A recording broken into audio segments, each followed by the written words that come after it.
परिव्राजकाचार्य अष्टोत्तर Shri श्रीमधीश divine grace अभय चरणारविंद भक्ति वेदांत स्वामी श्रील प्रभुपाद की जय। नित्य लीला प्रविष्ट ISKCON founder Acharya saviour of the whole world Srila Prabhupada की जय। नामाचार्य हरिदास ठाकुर की जय। प्रेम से कहो श्री कृष्ण चैतन्य प्रभु नित्यानंद श्री अद्वैत गदाधर श्रीवासादि गौर भक्त वृंद की जय। श्री श्री राधा पार्थ सारथी ललिता विशाखा गोप गोपिका श्याम कुंड राधा कुंड गिरि गोवर्धन की जय।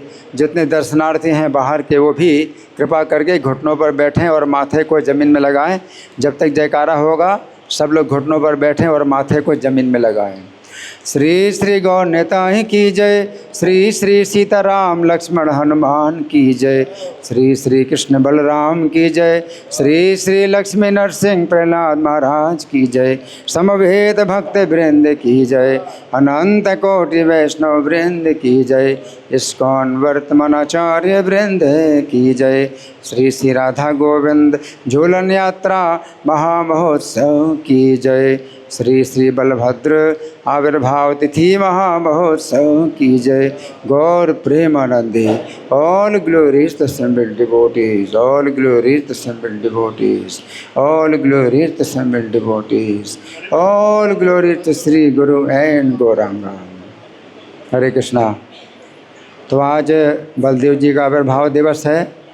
उस उपलक्ष्य में उनके जन्म की कथा जो गर्ग संहिता में वर्णन है कि इनका जो है जन्म कैसे हुआ और क्या घटना हुई, इनके जन्म दिवस पर क्या घटना हुई, तो उसको हम सुनेंगे। तो इसमें बताया गया है कि देवक्या सप्तमे गर्भे हर्ष शोक है विवर्धने। देवकी का जो 7वां गर्भ जिस समय आया तो देवकी के कुल मिलाकर के 8 पुत्र हैं और एक पुत्री है। कुल मिलाकर के देवकी के 8 पुत्र हैं और एक पुत्री है और प्रत्येक का जन्म 1-1 साल के अंतर में हुआ।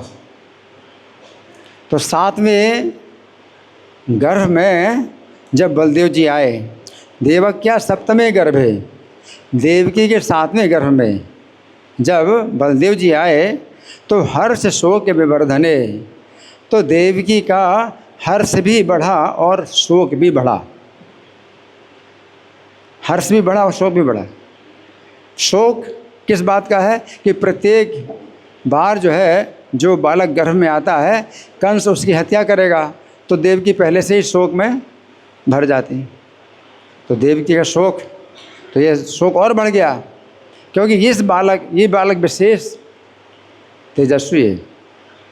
देवकी के गर्भ में ये 7वां बालक है, ये विशेष तेजस्वी है ना। और कंस इसका वध करेगा तो देवकी का शोक बढ़ गया और हर्ष भी बढ़ गया। देवकी का हर्ष भी बढ़ गया। हर्ष स्वाभाविक रूप से बिना किसी कारण के भी जो है ये हर्ष क्या होता है, ये बढ़ जाता है। क्योंकि बलदेव जी, इनका एक नाम राम है।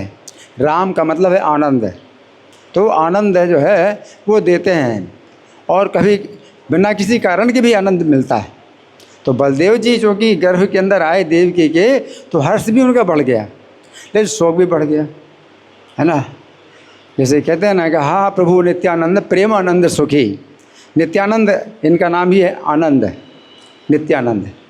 और प्रेमानंद सुखी, प्रेम के आनंद में आप सुखी हैं। कृपा अवलोकन करो आमी बड़ो दुखी। आप मेरे ऊपर कृपा की दृष्टि डालो तो मैं बड़ा दुखी हूँ। तो ये जो है नित्यानंद प्रभु या जो बलराम हैं, तो इनका नाम राम है और इस अवतार में नित्यानंद हैं, गौर अवतार में नित्यानंद हैं। एक ही अर्थ है, आनंद जो है ये देते हैं। तो आनंद देते हैं तो स्वतः आनंद कभी आता है, कोई कारण ना हो तो भी आनंद प्राप्त होता है। तो देवकी के 7वें गर्भ में जब बलदेव जी आए तो देवकी को हर्ष बिना किसी कारण के ही हर्ष हो रहा है। कारण क्या है, राम है। उनके गर्भ में ग्राम है। हर्ष शोक वर्धने और ब्रजे प्रणीते रोहिण्या मनंते योग माया। और उसी समय जो है योग माया के द्वारा रोहिणी के गर्भ में ये ब्रज में भेज दिए गए, खींच करके गर्भ में, देवकी के गर्भ से रोहिणी के गर्भ में खींच करके भेज दिए गए, है ना। तो इनको जन्म लेने का जो समय था, तो उस समय जो है इनका जन्म नहीं हुआ, बल्कि रोहिणी के घर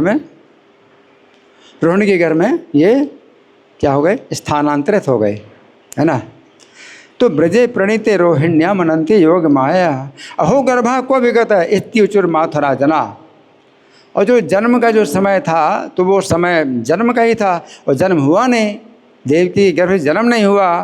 तो माथुरा जना, मथुरा के जो लोग हैं, इस बार जो है विशेष रूप से शोक करने लगे।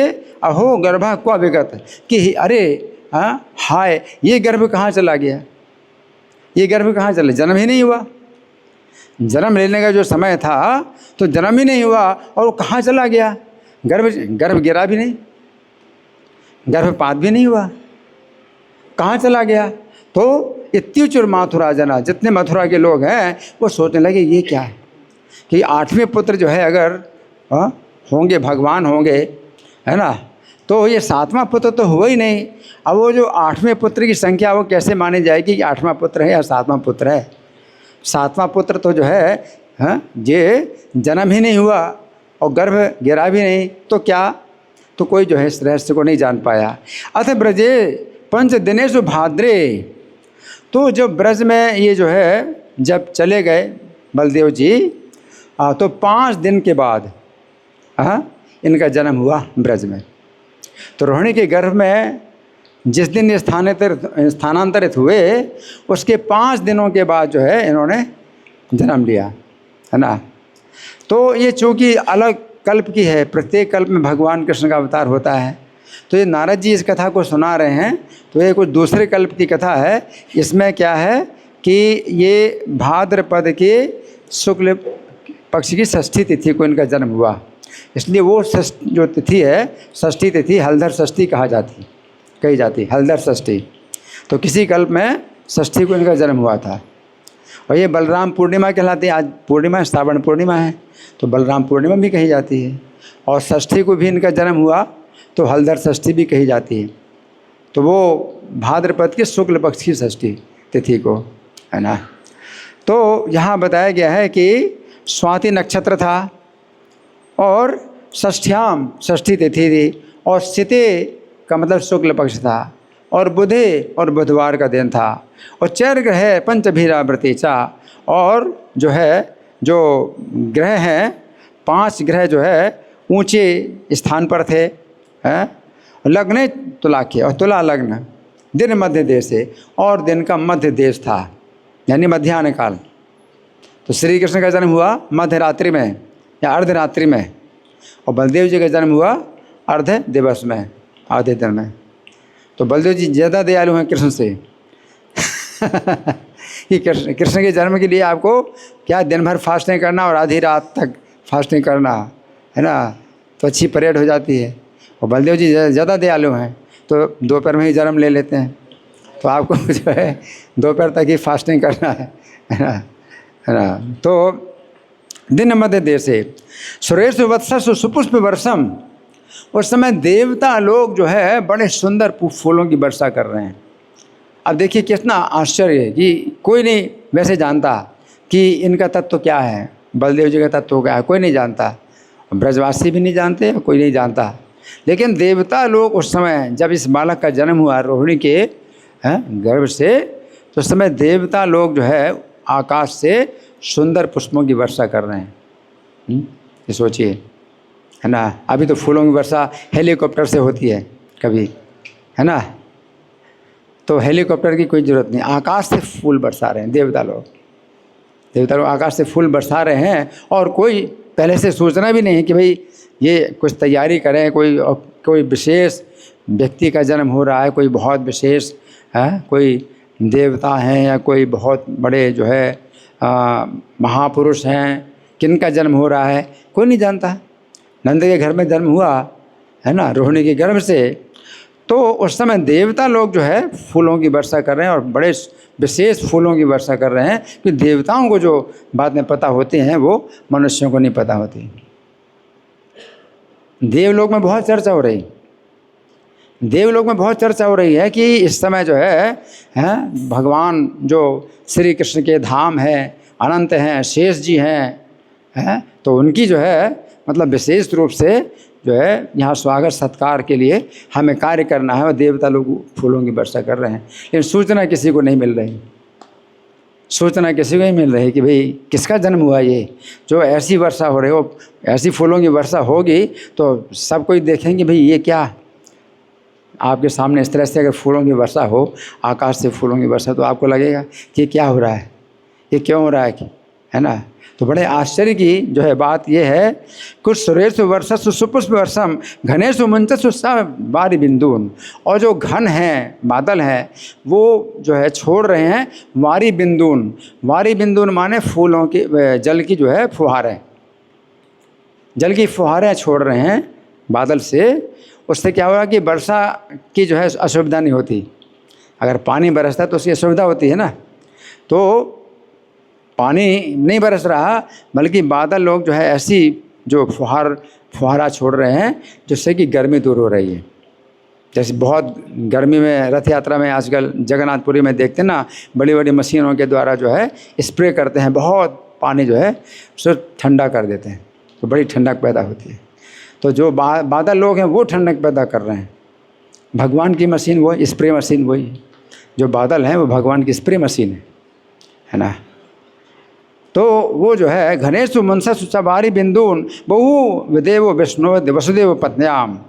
तो उस समय जो है वसुदेव जी की पत्नी से जो है ये भगवान जो है बलदेव जी प्रकट हुए। विभास्यन नंद गृहम सुभाषा, और नंद महाराज का जो घर है वो अपने प्रकाश से क्या कर रहे हैं, प्रकाशित कर रहे हैं। उन दिनों ये लाइट तो होती नहीं, इस तरह की ट्यूबलाइट तो होती नहीं थी, है ना। तो अगर कोई इस तरह की लाइट ना हो तो जो है घर में अंधकार ही रहेगा। तो उन दिनों अगर घर का अंधकार दूर किया जाता था तो दीपों के प्रकाश से होता था, दीप प्रकाश से होता था, या फिर विशेष रत्न, कोई बहुत धनी व्यक्ति हो तो रत्नों के द्वारा प्रकाश पैदा कर देते हैं। तो रत्नों के द्वारा भी इस प्रकार का प्रकाश पैदा होता था जो बिजली के द्वारा। और उसमें बिजली की इतनी जो है खुदाई और इतने तार की जो है व्यवस्था नहीं करनी पड़ती थी, बिजली घर की व्यवस्था नहीं करनी पड़ती थी, इतना सब नहीं करना पड़ता था, रत्नों के द्वारा प्रकाश पैदा होता था इसी प्रकार का। लाइट अगर बंद करना है तो कपड़े से ढक दो तो लाइट बंद हो जाएगी। रत्नों का जो प्रकाश है कपड़े से ढक दोगे तो लाइट बंद हो जाएगी, उसका प्रकाश बंद हो जाए, और कपड़ा हटा दो तो प्रकाश पैदा होगा, है ना। लेकिन बलदेव जी के शरीर से जो है जो प्रकाश निकल रहा था, इस बालक के शरीर से प्रकाश निकल रहा था। विभास्यन नंद गृहम सुभाषा, तो अपने प्रकाश से जो है नंद महाराज के घर को वो बालक प्रकाशित कर रहा है। नंदोपि कुर्वन् शिशु जात कर्म, और नंद महाराज भी जो है शिशु का जात कर्म करते हैं उस समय। तो ददो दुजेभ्यो नियुतम गवाम चा, तो ब्राह्मणों को उन्होंने जो है नियुत गौएं दी। नियुत का मतलब, अयुत का मतलब 10,000 और नियुत का मतलब 10 लाख। तो नंद महाराज ने कितनी गौएं दी दान में? 10 लाख गौएं। तो आप लोग क्या जानते हैं कि नंद महाराज की कितनी गौएं हैं? 9 लाख। 9 लाख गौएं हैं, तो 10 लाख कैसे दी? देखिए ब्रज में 9 नंद हैं। गर्ग संहिता के अनुसार बताया गया कि ब्रज में 9 नंद हैं, और नंद उसको कहते हैं जिसके पास 9 लाख गौएं हों, हैं।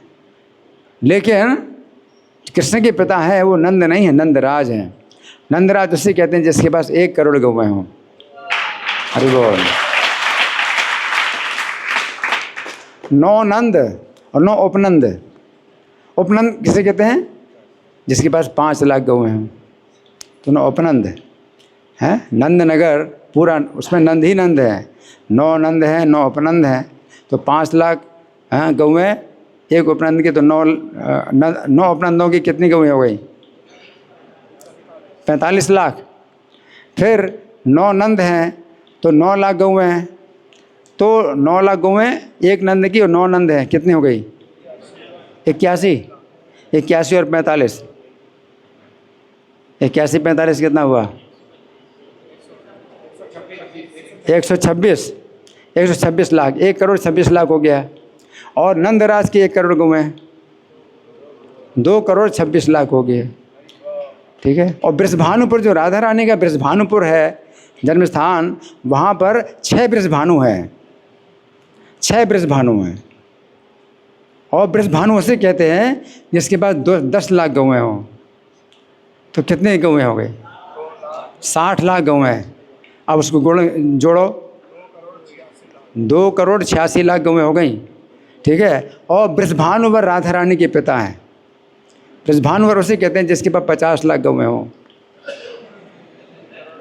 कितना हो गया? 3,26,00,000 गौएं, है ना। और बाकी जितने गोप हैं उनकी कितनी गौएं हैं उनका तो कोई हिसाब ही नहीं, है ना। तो नंद महाराज ने जो है 10 लाख गौएं दी, है ना, 10 लाख गौएं दान में दी। हाँ, तो नंदोपि कुर्बन शिशुजात कर्म ददौ दुजेभ्यो नीतम गवामचा गोपान समाहू यशुगाय कानम। और नंद महाराज ने जो है ऐसे गोपों को बुलाया जो सुगायक हैं, सुंदर गायक हैं, है ना। तो गोपों में भी जो है कई गोप कैसे हैं, बड़े सुंदर गायक हैं। गोपान समाहू यशुगाय का नाम रावेर महामंगल मातनोती। और उनके सुंदर संगीत के साथ में मंगल में जो है ये उत्सव हुआ, बड़ा मंगल उत्सव आज के दिन संपन्न हुआ, है ना। तो मनुष्य लोक में जो है इसकी कोई सूचना नहीं है कि बलदेव जी जो है, मतलब जो भगवान के जो है साक्षात धाम हैं, शेष जी हैं, उनका अवतार हुआ। मनुष्यों में कोई नहीं जानता, देवताओं में जानते हैं और खूब चर्चा हो रही स्वर्गलोक में, और स्वर्ग से जो है फूलों की वर्षा हो रही है ना। लेकिन पृथ्वी लोक में मनुष्यों में तो कोई नहीं जानता, लेकिन बड़े बड़े जो ऋषि हैं जिनके पास दिव्य दृष्टि है, दिव्य ज्ञान है, वो जानते हैं। तो उनमें से जो है वे सब जो है बलराम जी का दर्शन करने के लिए आए कि शेष जी का अवतार हुआ है, अब हमारा सौभाग्य कि हम इनके दर्शन करेंगे। तो द्वैपायनो देवल देव रात है। द्वैपायन कौन है? व्यास जी। कृष्ण है द्वैपायन वेद व्यास। तो सबसे पहले नाम आता है व्यास जी का कि दर्शन करने के लिए आए। द्वैपायनो देवल, और देवल ऋषि दूसरे, ये भी जो है दर्शन करने के लिए आए। तीसरे देवरात, चौथे वशिष्ठ और वाचस्पतिर, और 5वें बृहस्पति है।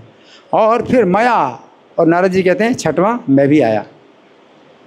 नारद जी कहते हैं मैं भी आया उस समय दर्शन। नारद जी सुना रहे हैं ये कथा राजा बहुलाश को, है, जो कि भगवान कृष्ण के अवतार के समय जो मिथिला के राजा थे जनक, तो जनक तो सभी कहलाते हैं। श्री राम के अवतार काल में जो जनक थे वो शीतध्वज नाम के जनक थे, सीता के पिता थे।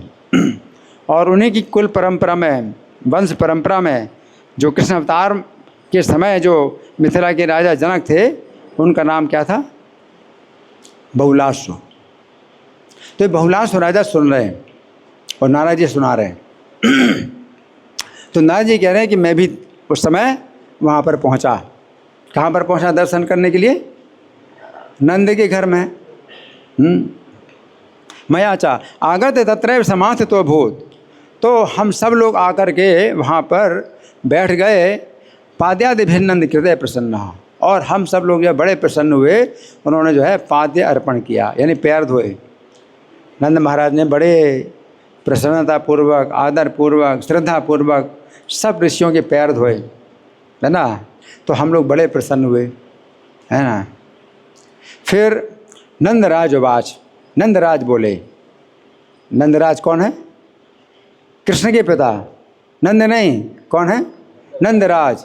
नंदराज उवाच, नंदराज ने कहा सुंदरो बालकः कोयम। नंदराज जो है इन ऋषियों से पूछ रहे हैं, इनकी पास जो दृष्टि है वो हमारी दृष्टि तो नहीं है। नंदराज भी अपनी दृष्टि नहीं उनके पास। तो पूछ रहे हैं सुंदरो बालकः कोयम, ये सुंदर बालक कौन है? न दृश्यो यत् समाकुचित, कि इसके समान तो कहीं भी जो है दृश्य नहीं होता, कोई भी बालक नहीं दिखाई देता ऐसा। इतना सुंदर बालक जो है इसके समान तो कहीं, क्योंकि बालक, इतना सुंदर बालक शरीर से प्रकाश इतना फैला रहा है कि पूरे घर का अंधकार दूर कर रहा है। ऐसा बालक कभी देखा या कभी सुना? ऐसा बालक। तो नंद जी कहते हैं कि न दृश्यो यत् समः क्वचित कथम पंच दिनात् जातो, और कैसे 5 दिनों में जन्म हुआ इसका? 5 दिनों में कैसे जन्म हुआ है? तन में ब्रूहि महामुने। तो हे महामुने, आप जो है मुझे ये बताइए। तो महामुनि अगर कहा तो फिर कौन से मुनि हो गए? जो नाम बताए उनमें से कौन से मुनि हो गए? महामुनि। नंद महाराज कहते हैं महामुनि। तो कौन है? गर्गाचार्य का तो नाम नहीं आया, 6 नाम आए। व्यास जी का नाम आया है। पहला व्यास जी, दूसरा देवल, तीसरा देवराज, और चौथे वशिष्ठ, और 5वें बृहस्पति, और 6वें नारद। नारद जी मुनि नाम अप्यहम व्यासा। भगवान कहते मुनियों में मैं व्यास मुनि हूँ। देवर्षि नाम से नारद, देवर्षियों में नारद। देवर्षियों में नारद जी भगवान की विभूति हैं, और मुनियों में महामुनि व्यास जी। श्रीमद् भागवते महामुनि कृते, श्रीमद् भागवत महामुनि के द्वारा कृत। किम वा परिरेष, तो फिर दूसरे अन्य शास्त्रों की क्या आवश्यकता है? महामुनि व्यास जी ने जो लिखा है श्रीमद् भागवत, अगर ये आप जो है इसका अगर आस्वादन करें, रसास्वादन करें, किम वा परिरीश्वरा सद्यो हृदय वरोधे तित्रकृत भी, तो पुण्यात्मा कोई अगर होगा तो उसके अंदर श्रीमद् भागवत सुनने की इच्छा पैदा होगी। कृति, कृति का मतलब है जो पुण्यात्मा होगा उसके अंदर श्रीमद् भागवत सुनने की इच्छा होती है, और सुनने की इच्छा मात्र से ही भगवान हृदय में क्या होते हैं? सद्यो हृदय अवरुद्ध थे, यानी कैद हो जाते हैं भगवान, अरेस्ट। सुनने की इच्छा से ही आप भगवान को अपने हृदय में अरेस्ट कर लेते हैं। महामुनि व्यास जी की इतनी शक्ति है कि उनके द्वारा लिखी जो श्रीमद् भागवत है, अगर आपकी सुनने की इच्छा हुई, और सुनने की इच्छा कैसे होगी? बहुत पुण्य होगी, तब होगी सुनने की इच्छा। और जहाँ सुनने की इच्छा हुई तो अरेस्ट हो गए कौन? ईश्वर। सद्यो, तुरंत अरेस्ट हो जाते हैं। सद्यो हृदय वरुधित पृथ्वी शुश्रूष तत्क्षणात्, तत्क्षणात् उसी क्षण 4 मिनट के अंदर, एक क्षण 4 मिनट का होता है, 4 मिनट के अंदर भगवान अवरुद्ध हो जाते हैं, हृदय में कैद हो जाते हैं, अरेस्ट हो जाते हैं। श्रीमद् भागवत महामुनि व्यास जी। तो नंद महाराज जब प्रश्न कर रहे हैं, इस सब के होते हुए भी किससे प्रश्न कर रहे हैं? महामुनि से। कौन? व्यास जी। व्यास जी से प्रश्न कर रहे हैं। तो श्री व्यासवाच, अब आया श्री व्यासवाच। व्यास जी, अहो भाग्यम तु ते नंद शिशु से सह सनातन। व्यास जी क्या बोले? अहो भाग्यम, अहो, जब कहते अहो है ना तो बहुत बड़ी बात होती है। अहो भाग्यम तु ते नंद, हे नंद तुम्हारा भाग्य है। कैसा भाग्य है? शिशु से सह सनातना, ये शिशु है, ये शेष है और सनातन है। शेष नाम क्यों पड़ा इनका? शेष नाम इसलिए पड़ा कि जब संपूर्ण सृष्टि का विनाश हो जाता है तो केवल यही शेष बचते हैं, तो ये शेष कहलाते हैं, है ना। जैसे आपने प्रसाद खाया तो शेष बच गया तो किसी को दे दिया, तो वो शेष कहलाते हैं, है ना। तो वो शेष जो है यही हैं जो बच जाते हैं जब सब का विनाश हो जाता है, तो शेष कहलाते हैं। और इनका जो है विनाश नहीं होता, सनातन। तो शेष और सनातन। तो वैसे तो अक्सर क्या शेष जो होता है वो भी समाप्त हो जाता है कई बार, लेकिन ये शेष ऐसे हैं जो समाप्त नहीं होते, सनातन हैं। तो शिशु शेषा सनातना देवक्याम वसुदेव से जातो यम मथुरापुरी। तो ये जो बालक है ये देव की वसुदेव से मथुरापुरी में पहले जन्म ले चुका है, जातो यम मथुरापुरी, ऐसा कह रहे हैं व्यास जी कह रहे हैं। तो इसका मतलब यह है कि जन्म उनका जो है मतलब मान लिया गया कि देवकी के जो है 7वां जो पुत्र हैं वो बलदेव जी हैं। तो ये जन्म उनका माना गया कि 7वें जन्म है, और जन्म लेने के बजाय रोहिणी के गर्भ में स्थानांतरित हो गए, है ना। तो इसलिए माता जो है देवकी के भी 7वें पुत्र कहे जाते हैं, और रोहिणी के भी पहले पुत्र कहे जाते हैं। तो जिस समय सुखदेव गोस्वामी ने वर्णन किया देवकी के 8 पुत्रों का, तो 7वें पुत्र में जो है बलदेव जी का नाम लिया, और रोहिणी के जो है जब पुत्रों की गणना करते हैं तो पहला पुत्र में रोहिणी का भी वर्णन करते हैं कि बलदेव जी, है ना। तो उस समय जो है परीक्षित महाराज प्रश्न करते हैं। परीक्षित महाराज प्रश्न करते हैं, बहुत ध्यान से सुन रहे थे, बड़े ध्यान से सुन रहे थे। तो उन्होंने कहा है कि रोहिण्यास्तन्या प्रोक्तो रामा संकर्षणस्तोया। आपने रोहिणी का जो है सबसे पहला पुत्र बताया संकर्षण राम को। देवकी गर्भ संबंधा कुतो देहांतरम बना। तो देवकी की गर्भ से कैसे संबंध हुआ इनका, जबकि दूसरा शरीर नहीं धारण किया उसी शरीर से। तो परीक्षित ने प्रश्न किया। परीक्षित को जितना बताएगा उतना ही तो समझे वो। तो इसलिए प्रश्न उन्होंने ये किया कि रोहिणी के जो है सबसे पहले पुत्रों में आपने इनकी गणना की सबसे पहले पुत्र के रूप में। तो देवक्या गर्भ संबंधा कुतो देहांतरम बना।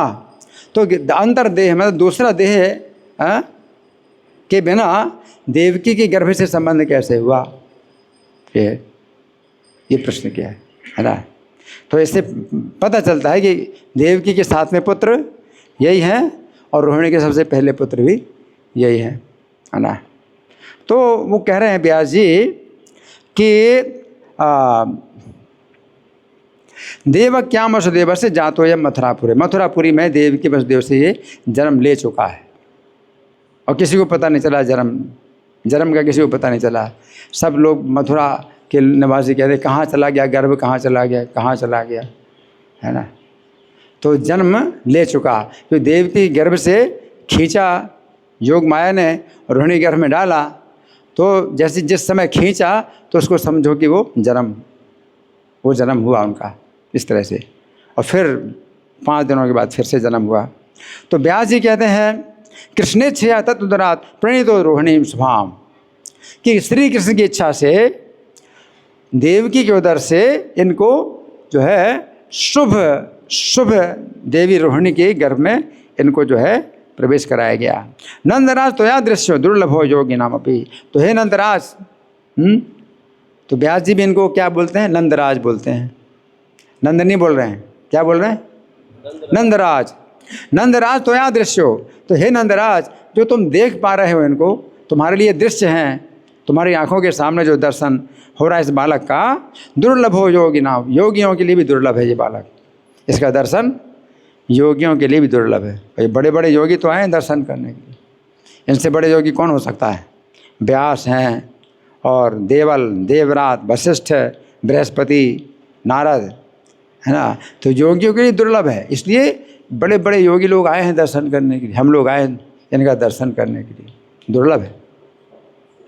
अब ये सोचिए कितनी मतलब बड़ी बात है कि नंद के घर में दर्शन करने के लिए आए, वैसे दर्शन इनका बड़ा दुर्लभ है। नारद हैं, सब लोग जो है मतलब दर्शन करने आए हैं, है ना। दुर्लभो योगी नाम अपी, है ना।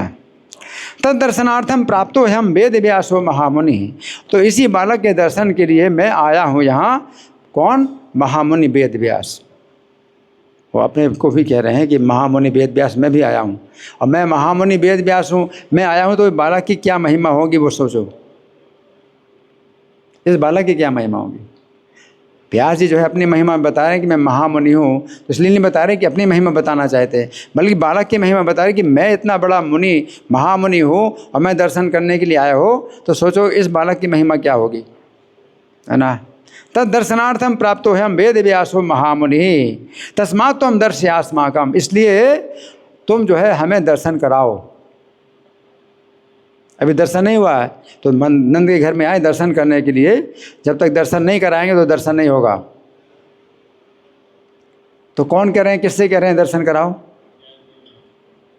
कौन कह रहे हैं, व्यास जी कह रहे हैं। किससे कह रहे हैं, नंदराज से कह रहे हैं कि हमें दर्शन कराओ, इनका दर्शन दुर्लभ है ना। तस्मात् तुम दर्शय अस्माकम शिशु रूपम परात् परम। ये शिशु के रूप में है, ये भगवान हैं, शेष भगवान, सनातन भगवान जो है शिशु रूप में है, और परात् परम, और परे से ही परे हैं, परे से भी परे हैं ये, है ना, परात् परम, है ना। तो श्री नारद बात, अब नारद जी सुना रहे हैं। नारद जी सुना रहे हैं किसको, बहुलासु को। ये भगवान कृष्ण का अवतार जब मतलब भगवान चले गए अपने परम धाम, तब नारद जी जो है राजा बहुलासु को ये कथा सुना रहे हैं। तो नारदोवाच अथ नंदः शिशुम शेषम दर्शयामास विस्मिता। तो नंद महाराज बड़े विस्मित हुए, कह रहे हमारे घर में जो है जो बालक है इसकी क्या महिमा है कि इतने बड़े बड़े ऋषि मुनि जो है इस बालक का दर्शन करने के लिए आए हैं, और दर्शन के लिए कह रहे हैं कि दर्शन कराओ, है ना। तो विस्मित हो गए और नंद ने जो है शिशु शेष का दर्शन कराया विस्मित होकर के। दृष्टवा प्रेंख स्थितम प्राह नत्वा सत्यवती सुता। तो बालक को जो है पालने में जब दर्शन कराया, प्रेंखम प्रेंख स्थितम, है ना। तो जो बालक है वो पालने में विराजमान शेष जी का जो है दर्शन जब कराया तो श्री व्यास उवाच। अब व्यास जी ने स्तुति की। अब व्यास जी स्तुति कर रहे हैं, अब व्यास जी स्तुति कर रहे हैं तो अलग अलग नामों से स्तुति कर रहे हैं। तो हम नामों की जो है चर्चा करेंगे। तो सबसे पहले नाम लेते हैं देवाधिदेव। देवाधिदेव, देवताओं का अधिदेवता। आप जो है सब देवताओं के अधिदेवता हैं, यानी जितने भी देवता हैं पूजा के योग्य होते हैं। देवता का मतलब जो पूजा के योग्य हो, और उनमें भी जो है उनके देवता, तो देवताओं के द्वारा भी जो पूजित हो, मनुष्यों के द्वारा देवता पूजित होते हैं, और देवताओं के द्वारा जो पूजित हो उसको बोलते हैं देवाधिदेव। तो देवाधिदेव भगवान, दूसरा नाम है भगवान। तो भगवान का मतलब क्या है? जिसके पास 6 भग हैं। 6 भग: संपूर्ण धन, संपूर्ण बल, संपूर्ण ज्ञान, संपूर्ण वैराग्य, संपूर्ण यश, संपूर्ण सौंदर्य, भगवान दूसरा नाम। तीसरा नाम है कामपाल। तो संबोधन कर रहे हैं कि हे देवाधिदेव, हे भगवान, हे कामपाल। कामपाल का मतलब क्या है? जो कामनाओं का पालन करे। जैसे गोपाल भगवान कहते हैं, गौओं को पालन करते हैं और रक्षा भी करते हैं, ऐसे कामनाओं का पालन करते हैं, रक्षा करते हैं। तो भक्तों के अंदर जो कामनाएं होती हैं कैसी? भगवान के पक्ष में, भगवान के पक्ष में भक्तों की कई प्रकार की कामनाएं होती हैं, है ना। जैसे कि देव की वसुदेव भगवान को अपना पुत्र बनाना चाहते हैं, तो ये कामना क्या है? भगवान के पक्ष में है। भगवान की प्रसन्नता जिसमें हो, ऐसी कामनाएं जो है उनका ये पालन करते हैं, पालन पोषण करते हैं, उन कामनाओं की रक्षा करते हैं कि बनी रहे इस तरह की कामनाएं, है ना। जैसे प्रभुपाद ने हमें सिखाया कि क्या कामना करो? मुझे अपनी सेवा में लगाओ, please engage me in your devotion. तो इस कामना की रक्षा, तो बलदेव जी ऐसे हैं जो ऐसी कामनाओं की रक्षा करते हैं, पालन करते हैं, पोषण करते हैं ऐसी कामनाओं की। तो वो उसको उसी को अकाम बोलते हैं, अकामा, कि कोई कामना नहीं, है ना। कृष्ण भक्त निष्काम, निष्काम। तो निष्काम का मतलब वो नहीं कि कोई कामना ना हो, बल्कि कामना कैसे हो? आध्यात्मिक कामना हो, भगवान के पक्ष में कामना हो। और भगवान के पक्ष में अगर कामना होती है तो उसका ये पालन करते हैं, पोषण करते हैं उन कामनाओं का, उनकी रक्षा करते हैं, तो इनके कामपाल कहते हैं। और कामनाएं पूरी भी करते हैं। तो ये जो है भगवान बलदेव जी जो है सबसे बड़े भगवान के सेवक हैं, तो कामपाल कहा जाता है। तो 3 नाम लिए, देवाधिदेव, भगवान, कामपाल। नमोस्तुते, आपको नमस्कार है मेरा। व्यास जी कहते हैं आपको नमस्कार है। नमो अनंताय शेषाय, फिर अनंताय नमः। ये प्रणाम मंत्र इस तरह से भी बना सकते हैं भगवान का, अनंताय नमः, शेषाय नमः, ये नाम इस तरह से बनाए जा सकते हैं, है ना। कृष्णाय नमः, है ना, रामाय नमः, गौराय नमः, नित्यानंदाय नमः। अगर आप प्रणाम मंत्र नहीं जानते तो इस तरह से प्रणाम मंत्र बना सकते हैं, है ना। तो यहाँ पर नमो अनंताय, अनंताय नमः, है ना। तो इनका एक नाम अनंत है। अनंत नाम क्यों है? जिनका शरीर भी इतना बड़ा है कि अंत नहीं मिलता। तो गरुड़ जी ने एक बार उड़ान भरी थी इनके शरीर का अंत देखने के लिए कि कितना बड़ा शरीर, तो उनको भी अंत नहीं मिला। तो कौन अंत जान सकता है कि इनके जो है लंबाई चौड़ाई कैसी है इनके शरीर की। अगर पूरी पृथ्वी उनके 1000 फणों में से किसी एक फण पर रखी है सरसों के दाने के बराबर, तो कितनी बड़ी पृथ्वी है। और वो जो है उनके फण पर सरसों के दाने के बराबर है, तो इनका आकार कितना बड़ा होगा आप सोच लीजिए।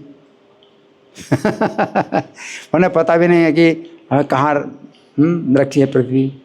आपके सिर में सरसों का दाना रख दिया जाए तो पता चलेगा? आपको नहीं पता चलेगा। तो इतने जो है अनंत इनका जो है नाम है। अनंताय नमः, फिर शेषाय नमः। शेष तो हमने बता दिया, शेष इनका नाम है ना, कि सब के बाद में यही जब विनाश हो जाता है तो शेष, तो शेषाय नमः। फिर साक्षात रामाय ते नमः। फिर ये प्रणाम मंत्र है साक्षात रामाय ते नमः। साक्षात राम, राम का मतलब आनंद, साक्षात आनंद आपको नमस्कार है। हे साक्षात आनंद आपको नमस्कार है ना ये। फिर धराधराय नमः, धराधराय नमः एक प्रणाम मंत्र भी। जितने नाम हैं उतने नामों से प्रणाम मंत्र का बनाया। धराधराय नमः, तो धराधर इनका नाम है। क्या मतलब धराधर? धरा को धारण करें, पृथ्वी को धारण करते हैं, इसलिए इनका नाम धराधर है। धराधराय नमः। फिर पूर्णाय नमः, ये पूर्ण है ना, तो भगवान के जो है सबसे पहले विस्तार है ना, तो पूर्णाय नमः। फिर सुधामने नमः। सुधामने का मतलब क्या है इसमें एक बताया है, कामपाल धराधराय नमः पूर्णाय न स्वयं प्रकाश। स्वयं प्रकाश, स्वधामने का मतलब है स्वधाम, मतलब स्वयं प्रकाश है। तो प्रकाश जैसे सूर्य में प्रकाश, भगवान कहते हैं कि मेरा प्रकाश है। सूर्य में जो प्रकाश दिखाई दे वो मेरा प्रकाश है ना। अग्नि में जो प्रकाश है वो मेरा प्रकाश है। तो जितनी प्रकाशमान चीज़ें हैं उनमें भगवान की मेरा प्रकाश है। लेकिन बलराम जी में जो प्रकाश है उनका अपना प्रकाश, इसको स्वयं प्रकाश बोलते हैं। सूर्य को स्वयं प्रकाश नहीं बोलते, हालांकि हम लोग बोलते हैं स्वयं प्रकाश, लेकिन सूर्य को भगवान कहते हैं स्वयं प्रकाश नहीं है, उनका अपना प्रकाश नहीं है, वो मेरा प्रकाश है सूर्य में। अग्नि को हम कहते हैं स्वयं प्रकाश, लेकिन स्वयं प्रकाश नहीं है, मेरा प्रकाश अग्नि में। यदादित्य गतम तेजो जगत भाषयते अखिलम यह चंद्रमस्य चाग्नो तत्तेजो विद्धि मामकम। तो सूर्य में, चंद्रमा में और अग्नि में जो तेज है वो मेरा जानो। तो स्वयं प्रकाश ना अग्नि है, ना सूर्य है, ना चंद्रमा है। ये बलदेव जी क्या है? स्वयं प्रकाश, सुधामना। इसलिए इनका प्रणाम मंत्र सुधामने नमः। अगर सुधामा इनका नाम है, स्वयं प्रकाश, तो इसको प्रणाम मंत्र बनेगा सुधामने नमः। फिर शीर पाणये नमः। शीर पाणी इनका एक नाम है। पाणी का मतलब क्या होता है? हाथ, और शीर का मतलब होता है हल। तो जिनके हाथ में हल है तो उनको कहते हैं शीर पाणी, इनका एक नाम है शीर पाणी। तो प्रणाम मंत्र कैसे बनेगा? शीर पाणये नमः। फिर सहस्त्र सिर, इनका एक नाम क्या है? सहस्त्र सिर। हरि बोल हरि बोल हरि बोल, प्रसादम टाइम प्रसादम टाइम प्रसादम टाइम।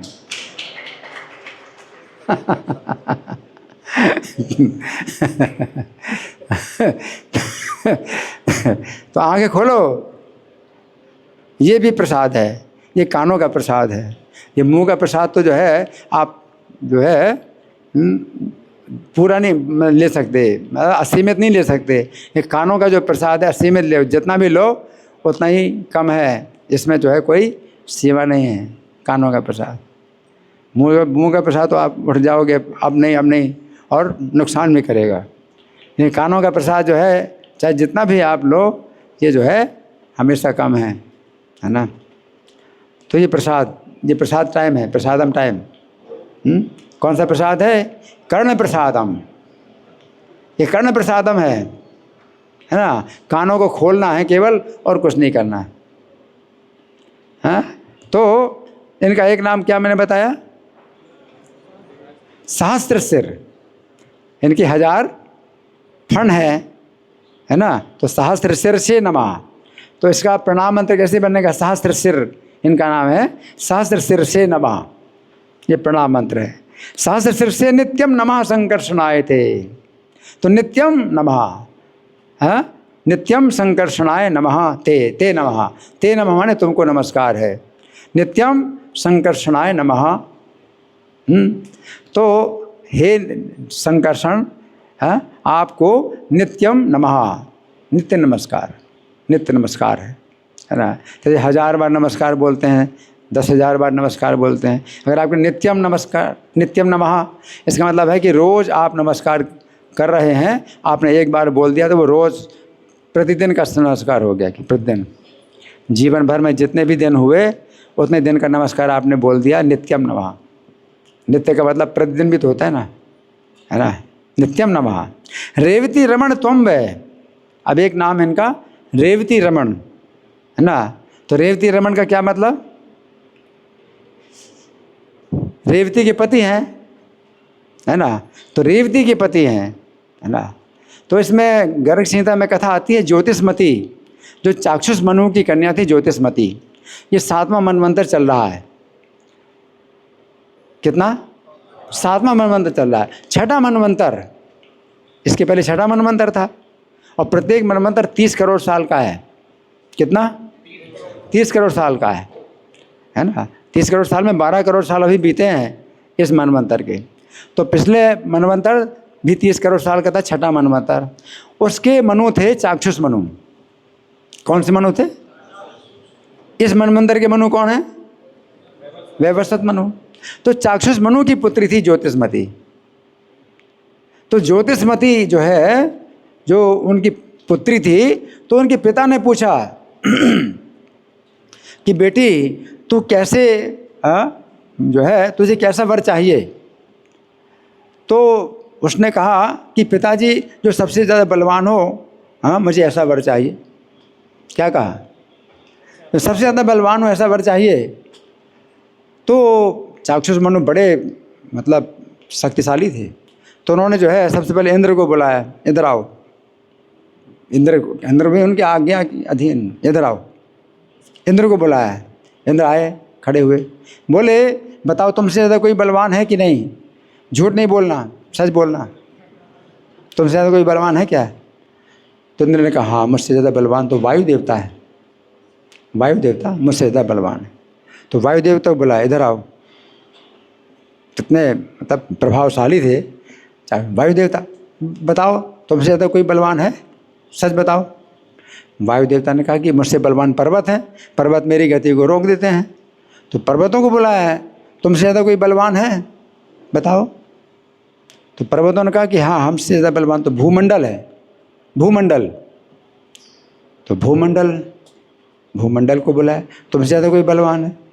हाँ, पूरा भूमंडल जिनके जो है 1000 फणों में से एक फण में रखा हुआ है मैं, मतलब तो वो शेष जी हैं मुझसे बलवान, उनको नहीं बुला सकते। एक ही व्यक्ति ऐसा है जिसको बुला नहीं सकते। कहा बेटी अब उनको तो मैं बुला नहीं सकता, उनको तो अब तुझे तपस्या करना पड़ेगा, जा तू तपस्या कर। तो वो जो ज्योतिषमती है वो जो है तपस्या करने के लिए जाती है पर्वत में। वो कौन सा पर्वत था याद नहीं आ रहा। उस पर्वत में तपस्या करने जाती है और तपस्या करती है। तो जो है ब्रह्मा जी आते हैं। अब मैं कथा को शॉर्ट कर रहा हूँ, नहीं तो बड़ी लंबी कथा है। तो ब्रह्मा जी आते हैं। ब्रह्मा जी कहते हैं कि पुत्री तू जो तपस्या कर रही है तो उसके लिए तू वर मांग। तो उसने कहा कि ब्रह्मदेव आप जो है मुझे ऐसा वर दीजिए कि मुझे जो है पति रूप में शेष भगवान प्राप्त हो। तो ब्रह्मा जी बोले कि देखो ये जो है अभी चाक्षुष मनवंतर समाप्त हो गया और वैवस्वत मनवंतर शुरू होगा। तो इसके 12 करोड़ साल के बाद बलदेव जी जब आएंगे 28 में, उन्होंने 12 करोड़ साल नहीं कहा, वो 28 में द्वापर में आएंगे। वो तो 12 करोड़ साल मैं बोल रहा हूँ, अगर आप गणना करें तो 12 करोड़ साल होता है। तो 28 में द्वापर में जब बलदेव जी आएंगे तो तुम जो है उनकी पत्नी बनोगी, वो तुम्हें तुम्हारे पति वो बनेंगे। तो ज्योतिषमती बोली कि ये समय तो बहुत लंबा है, अगर आप इतना लंबा समय आप जो है दे रहे हैं तो मैं आपको भी श्राप दे दूंगी। तो ब्रह्मा जी बोले मैं तुम्हारे श्राप से डरता हूँ और तुम मुझे श्राप मत दो, तुम अभी जो है जन्म लो दोबारा। तो वैवस्वत मनु के जो है जो वंश में राजा का कुदमी होंगे, तुम उनकी पुत्री बनोगी रेवती के नाम से, है ना। और वो जो है तुम्हारे पिता जब मेरे लोक में लेके आएंगे तो ये जो 12 करोड़ साल का समय है ये 20 मिनट में बीत जाएगा। हरि बोल। अब कहाँ 12 करोड़ का समय, 12 करोड़ साल का समय और कहाँ 20 मिनट। इस प्रकार से जो है फिर वो जो है ज्योतिषमती जो है वो ककुदमी, राजा ककुदमी की पुत्री हुई। और फिर राजा ने अपनी पुत्री से फिर पूछा कि बेटी तुझे कैसा पति चाहिए। जैसे पहले चाक्षुष मनु ने पूछा कैसा पति चाहिए, है ना, तो इसने फिर से वही उत्तर दिया जो सबसे ज़्यादा बलवान हो, वही पति चाहिए। तो राजा ककुदमी जो है उन्होंने इतना लंबा चक्कर नहीं किया जो चाक्षुष मनु ने कि इसको बुलाओ उसको बुलाओ। वो सीधे गए अपनी पुत्री को लेकर के ब्रह्मा के लोक में। वो भी इतने शक्तिशाली थे, राजा ककुदमी इतने शक्तिशाली थे कि अपने रथ में अपनी पुत्री को बिठा करके और सीधे पहुंच गए ब्रह्मा जी के लोक में कि मेरी पति के लिए सबसे ज़्यादा शक्तिशाली पति, मेरी पुत्री के लिए सबसे ज़्यादा शक्तिशाली पति कौन हो सकता है, आप बताइए।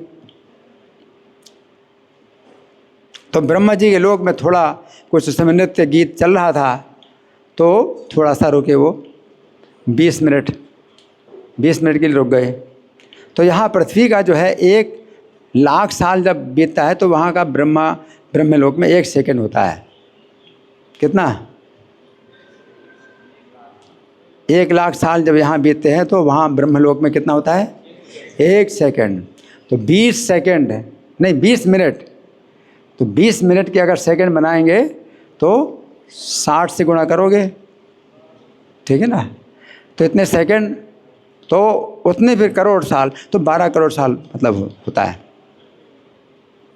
12 करोड़ साल 120 सेकंड हुए ना, नहीं 1200, हाँ जो भी हो, तो 12 करोड़ साल बीते। 20 मिनट में 12 करोड़ साल बीत गए। और ब्रह्मा जी ने कहा उन्होंने जब अपनी पुत्री के लिए वर पूछा तो हंस पड़े ब्रह्मा जी। ब्रह्मा जी बोले तुमने जिन वरों के लिए सोचा था उनके तो आप जो है नाम का भी पता नहीं, वंश का भी पता नहीं है। हाँ, इस पृथ्वी के जो है 28 जो है चतुर्युगी बीत चुकी है। अब हम 12 करोड़ साल बोलते हैं, 28 चतुर्युगी बीत चुकी हैं। अब 28वें द्वापर में अभी बलदेव जी ने जन्म लिया है। आप जो है जल्दी जाओ, तुरंत देर ना करो और उनके साथ में उनका विवाह करो रेवती का। तो जो है ककुदमी आए, महाराज ककुदमी, तो वो उसी स्थान के राजा थे, ककुदमी राजा वहीं उसी स्थान के थे। द्वारका जो कि कुशस्थली उस समय कही जाती थी, अब यहाँ पर द्वारका बन गई, भगवान ने द्वारका बसाई वहाँ पर। तो कुशस्थली तो उसी स्थान में आए जहाँ पर वो थे। 12 करोड़ साल के बाद आए तो जो है अपनी पुत्री रेवती का विवाह बलदेव जी के साथ कर दिया, है ना। तो इनको कहा जाता है रेवती रमण। रेवती रमण तुम है बलदेव च्युताग्रजहा, और आप बलदेव हैं। बलदेव का मतलब है बल के देवता, तो सब प्रकार का बल इनके पास है। जब वेद मंत्र में कहा गया है नायम आत्मा बलहीन लभ्या, कि आत्मा यानी श्री कृष्ण जो आत्मा है सब, उनकी प्राप्ति बल के बिना नहीं हो सकती। तो कई लोग सोचते हैं कि बल होना चाहिए तो हमें शारीरिक बल अपना जो है बढ़ाना चाहिए कृष्ण की प्राप्ति के लिए, तो ये मतलब नहीं है, हैं? बल्कि बल का मतलब बलदेव जी उनकी कृपा के बिना आपको कृष्ण की प्राप्ति नहीं होती, तो वो बलदेव जी हैं। तो बलदेवो अच्युत अग्रजहा, अच्युत अग्रजहा, भगवान अच्युत हैं, उनके अग्रज बड़े भाई अग्रजहा। हलायुधा प्रणम्बघ्ना, हल आयुधा, इनका आयुध हल है, हल और मुसल 2 आयुध हैं इनके। बलदेव जी के पास जो है क्या है, एक हाथ में हल है, दूसरे हाथ में आयुध मुसल है। और करते क्या है, इसी से ही है वो बिना किसी सेना के और बड़ी बड़ी सेनाओं का भी विनाश कर सकते हैं। अपने हल के द्वारा वे जो है पूरी सेना को भी खींच लेते हैं अपने पास। उनका हल ऐसा है कि जितना लंबा कर चाहे उतना लंबा कर सकते हैं। तो किसी एक शत्रु को भी अगर खींचना चाहें तो एक शत्रु को भी चाहे जितनी दूर जाए हल से खींच लेंगे, और पूरी की पूरी सेना को भी खींच लेंगे। और मूसल के द्वारा क्या करते हैं, प्रहार करते, चोट मारते हैं, बस समाप्त। तो ज़्यादा लंबा चौड़ा काम नहीं इनका हल और मूसल इतने से हैं। और मूसल भी इतना बड़ा है, जितना चाहे उतना लंबा कर सकते हैं मूसल को भी, है ना। तो ये है, इनको जो है हलायुधा कहते हैं। हलायुधा प्रलम्बघ्ना, प्रलम्ब का वध करने वाले।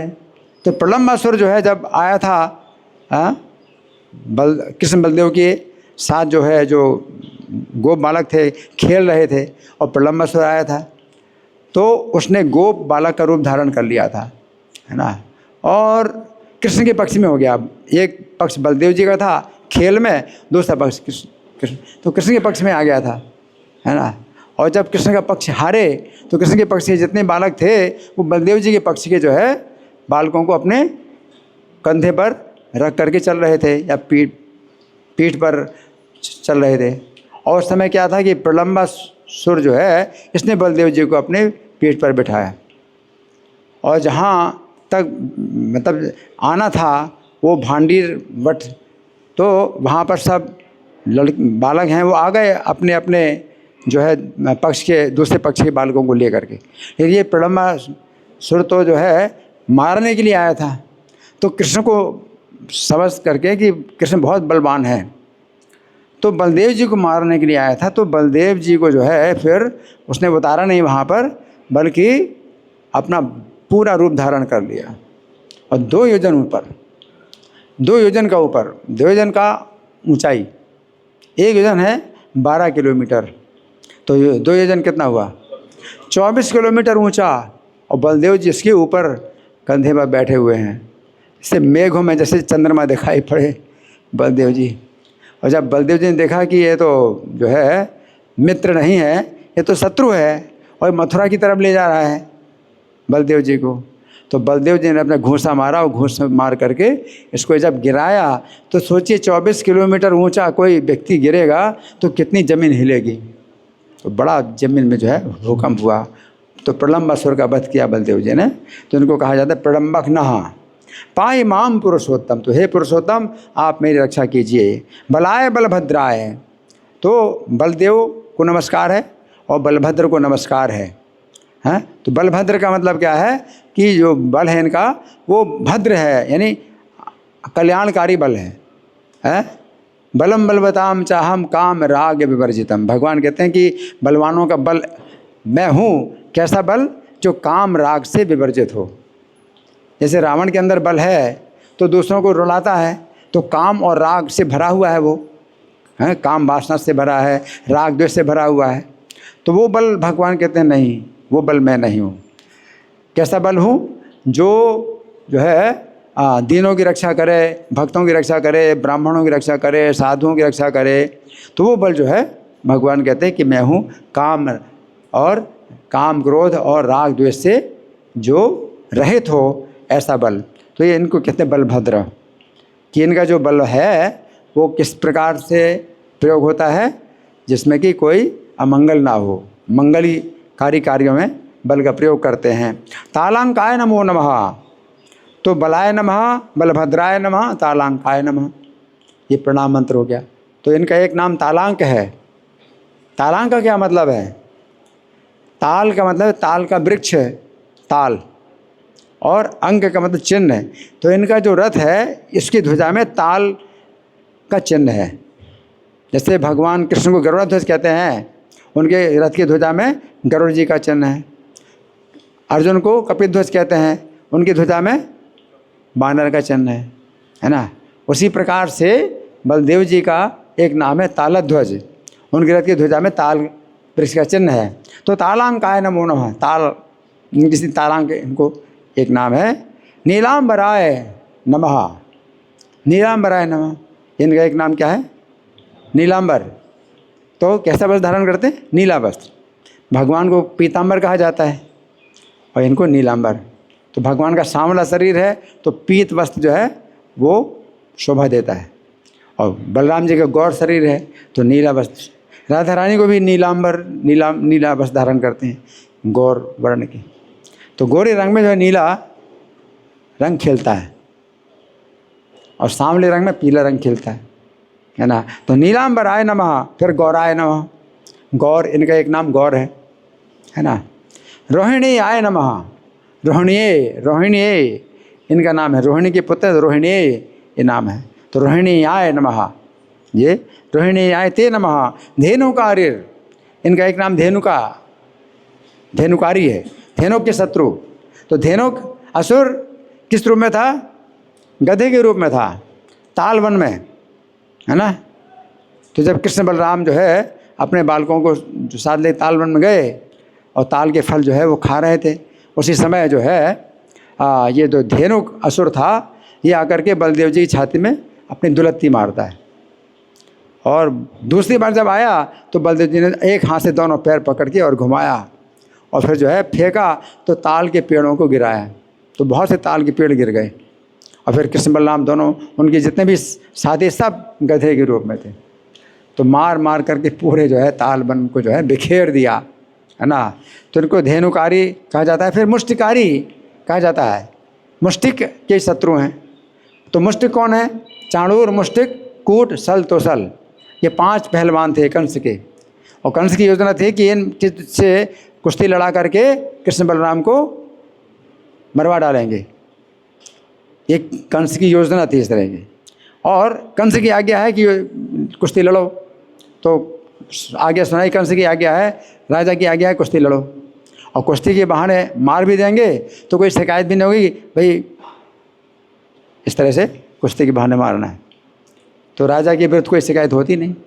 इस तरह से तो मुष्टिक चाणूर का वध किया भगवान कृष्ण ने, और मुष्टिक का वध किया किसने?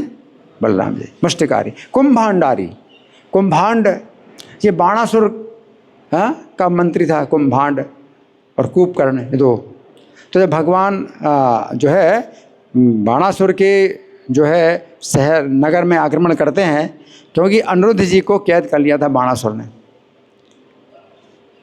तो भगवान कृष्ण का युद्ध तो बाणासुर के साथ होता है और इसके जो मंत्री कुंभांड और कूपकर्ण इनका युद्ध बलराम जी के साथ होता है। तो मारे नहीं जाते, बलराम जी पराजित करते हैं, इनको मारते नहीं हैं। बाणासुर को भी भगवान मारते नहीं हैं, पराजित करते हैं।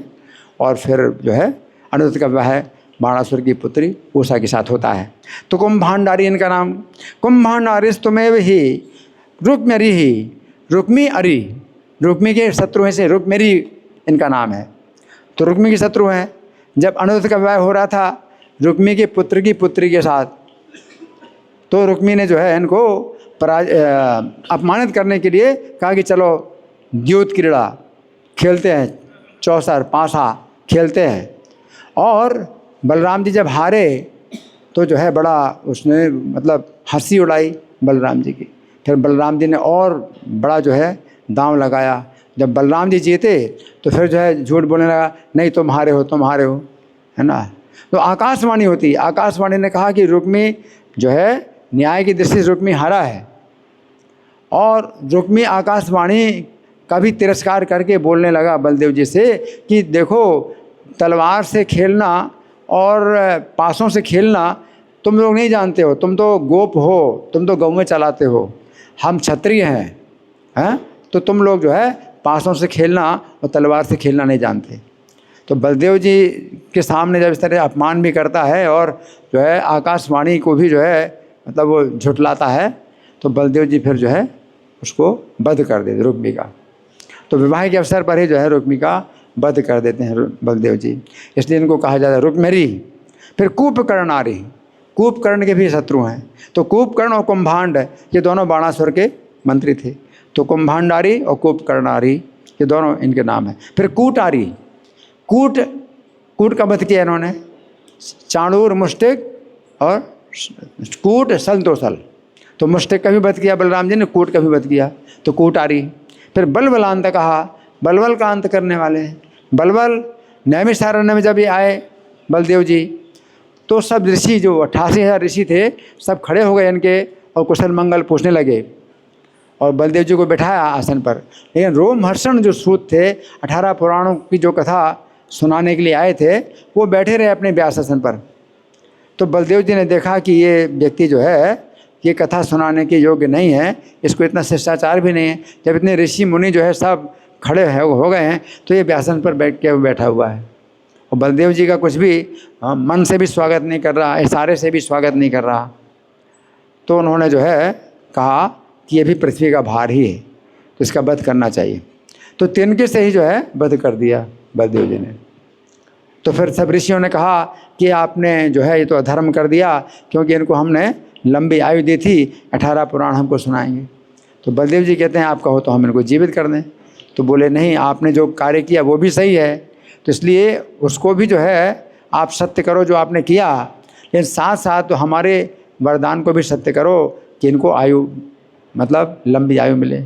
तो बलराम जी कहते हैं इनके पुत्र जो होंगे, रोमहर्षण के पुत्र उग्रश्रवा, वो भी सूत है, तो उग्रश्रवा नाम के जो सूत इनके पुत्र होंगे, उनको जो है पूरी जो है ज्ञान शक्ति सब कुछ मैं प्रदान करता हूँ, लंबी आयु प्रदान करता हूँ। तो वो जो है कई बार कहा जाता है कि मैं आत्मा ही पुत्र रूप में पैदा होती है, पिता की आत्मा ही पुत्र रूप में पैदा होती है, ये वेदों का वचन है। तो इस तरह से लंबी आयु में देता हूँ इनके पुत्र को, और वो जो है आप लोगों को कथा सुनाएंगे। तो ये इसलिए इनको क्या कहा जाता है, हाँ। तो रोमहर्षण का जब वध किया तो फिर बलदेव जी ने कहा कि जो मुझसे कार्य हो गया है, तो इसमें यद्यपि सब ऋषियों ने कहा कि आपके ऊपर तो कोई कर्म नहीं बनता, लेकिन तो भी आप प्रायश्चित करो। तो बलदेव जी बोले आप बताइए क्या प्रायश्चित करूं। तो यही प्रत्येक पर्व के दिन बलबल नाम का एक असुर आता है और हमारे जो है यज्ञ को दूषित करता है, उसका वध करिए। तो बलदेव जी रुक जाते हैं, और जब पूर्णिमा का दिन आता है, पर्व का दिन आता है, तो बलबल आता है और वो वर्षा करता है मांस की और खून की, इन सब अशुद्ध चीज़ों की वर्षा करता है, और बलदेव जी जो है उसका फिर वध करते हैं। तो इनको कहा जाता है बलबलांतक। तो बलबलांत कहा कालिंदी भेदनोसी तुम, आप कालिंदी का भेदन करने वाले हैं। तो कालिंदी भेदन ये भी लीला बड़ी प्रसिद्ध है कि जब बलराम जी गए थे ब्रज में, तो कृष्ण तो ब्रज को छोड़ के आए तो फिर वापस नहीं आए, लेकिन बलराम जी जो है ब्रजवासियों से मिलने के लिए जब गए थे, तो उस समय वो गोपियाँ जो है जो कि बलदेव जी के ही संपर्क वाली थी, जिनका संबंध कृष्ण से नहीं था, उनके साथ बलदेव जी जो है वो कर रहे हैं, रास करते हैं। तो वो जो है नाग कन्या गोपियाँ एक अलग ही हैं, नाग कन्या गोपियाँ, जो कि शेष जी के संबंध में जो है ये इनको पति बनाना चाहती हैं। तो उनके साथ जब भगवान बलदेव जी रास करते हैं, तो उनकी इच्छा हुई यमुना जी में विहार करने की। तो यमुना जी को बुलाया, तो यमुना जी नहीं आई, ये सोच करके कि ये तो नशा कर किए हुए। तो बलदेव जी ने फिर डांटा कि तू मेरी आज्ञा का उल्लंघन करती है, दुष्ट, मैं तेरे जो है सैकड़ों धाराएं बना दूंगा, और हल से जो है उनको खींचा। तो कालिंदी भेदन इसको कहा जाए, कालिंदी भेदन। अपने हल के द्वारा जो है यमुना जी को खींचा। तो जो राम घाट जहाँ अभी स्थान है, जहाँ बलदेव जी ने रास लीला की थी, तो वहाँ पर यमुना जी नहीं थी। यमुना जी को उन्होंने बुलाया, तो यमुना जी की धारा अभी भी टेढ़ी बनी हुई है। अब यमुना जी अगर नहीं है तो भी यमुना जी धारा वहाँ टेढ़ी है। उस समय यमुना जी को बुला लिया था और उन्होंने विहार किया था यमुना जी में। तो कालिंदी भेदन इनका एक नाम है। हस्तिनापुर कर सका, हस्तिनापुर को भी जो है आप खींचने वाले हैं। तो हस्तिनापुर वो गंगा जी के तट पर है, जो कि हस्तिनापुर नाम से अभी भी वो है। ये दिल्ली हस्तिनापुर नहीं है, ये इंद्रप्रस्थ है। हस्तिनापुर अभी भी हस्तिनापुर के नाम से ही है। तो जिस समय कृष्ण का जो पुत्र था सांबा, तो उसने दुर्योधन की पुत्री लक्ष्मणा के स्वयंवर में लक्ष्मणा का अपहरण कर लिया। तो 6 जो महारथी थे, अश्वत्थामा, द्रोणाचार्य, ये सब मिल करके उसको बंदी बना लिया, सांबा को बंदी बना लिया। तो जब समाचार मिला तो भगवान कृष्ण तो युद्ध करना चाहते थे, हस्तिनापुर के ऊपर आक्रमण करना चाहते थे। लेकिन बलदेव जी ने कहा कि नहीं नहीं, दुर्योधन मेरा शिष्य है, तो मैं जो है समझा बुझा करके इनको जो है मतलब विवाह करा दूंगा, सांबा को छुड़ा लूँगा। तो कुछ बड़े बड़े जो सम्मानित लोगों के साथ में बलदेव जी आए और हस्तिनापुर के उपवन में ठहरे, और इनका दर्शन करने की सब आए, भीष्म, द्रोण आए, दुर्योधन आए, सब लोग आए। और बलदेव जी ने मतलब उसी प्रकार से बताया अपनी गौरव के अनुसार कि आप लोगों ने अधर्म किया, और जो हमारा भतीजा सांबा है तो उसको जो है तुम छोड़ो और मुक्त करो और अपनी पुत्री के साथ विवाह करो। तो ये बात सुन करके बलदेव जी का भी अनादर करने लगा दुर्योधन, और मतलब क्या क्या मतलब बोलने लगा कि यादव तो हमारे ज्योति के समान हैं, ज्योति सिर में कैसे चढ़ना चाहती है, क्या क्या मतलब बोले, और चले भी गए बलदेव जी के सामने। मतलब इतना अपमान किया कि बलदेव जी को पहले नमस्कार किया, पूजा किया। जब बलदेव जी ने ऐसा कहा तो उल्टी बातें बोल करके और सीधे चले गए। तो बलदेव जी ने कहा कि ये पशु नाम लगुड़ो यथा, पशुओं को जो है सुधारने के लिए डंडे की आवश्यकता पड़ती है, बिना डंडे के पशु सुधरता नहीं। तो ये पशु की तरह हैं, इनको मुझे डंडा से सुधारना पड़ेगा। तो अपना हल उठाया उन्होंने, हल उठाया तो 2-3 बार ऐसे ठक ठक किया और पूरा हस्तिनापुर का पूरा जो क्षेत्र है वो उखाड़ दिया, पृथ्वी से अलग कर दिया और फिर खींचा हल के द्वारा और गंगा जी में डुबोने के लिए। अब जो है वहाँ के महल सब जो है ढहने लगे, गिरने लगे, भड़ भड़ भड़ भड़। तब ये सब लोग जो है बलदेव जी की शक्ति को समझ करके आए, हाथ जोड़े कि क्षमा करो, हम आपकी शक्ति नहीं जानते थे। और सांबा को और लक्ष्मणा दुर्योधन की पुत्री को आगे करके और क्षमा याचना की। इस तरह से बलदेव जी जो है आ गए सांबा का विवाह करके लक्ष्मणा के साथ में। तो इसलिए इनको कहा गया है हस्तिनापुर कर सका द्विविदारी या देवेंद्रो। द्विविदारी द्विविद के शत्रु हैं। तो द्विविद जो वानर था ये भगवान राम के अवतार काल का था और सुग्रीव का मंत्री था द्विविद। लेकिन जो है फिर गलत संगति में ये जो है बड़ा आसुरी स्वभाव इसका हो गया। और बलराम जी जिस समय द्वारका के रेवतक पर्वत में जो है स्त्रियों के साथ में क्रीड़ा कर रहे थे, विहार कर रहे थे, तो इसने जो है बहुत अपराध किया। तो बलदेव जी ने फिर इसका वध किया। तो इसलिए इनको द्विविदारी कहा जाता है।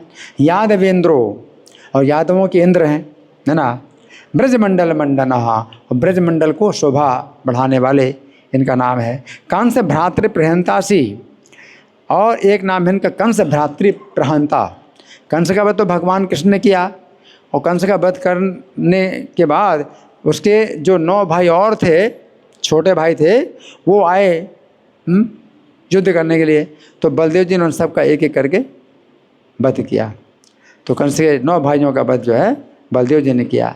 इसलिए बलदेव जी का एक नाम क्या है, कंस भ्रातृ प्रहंता असी।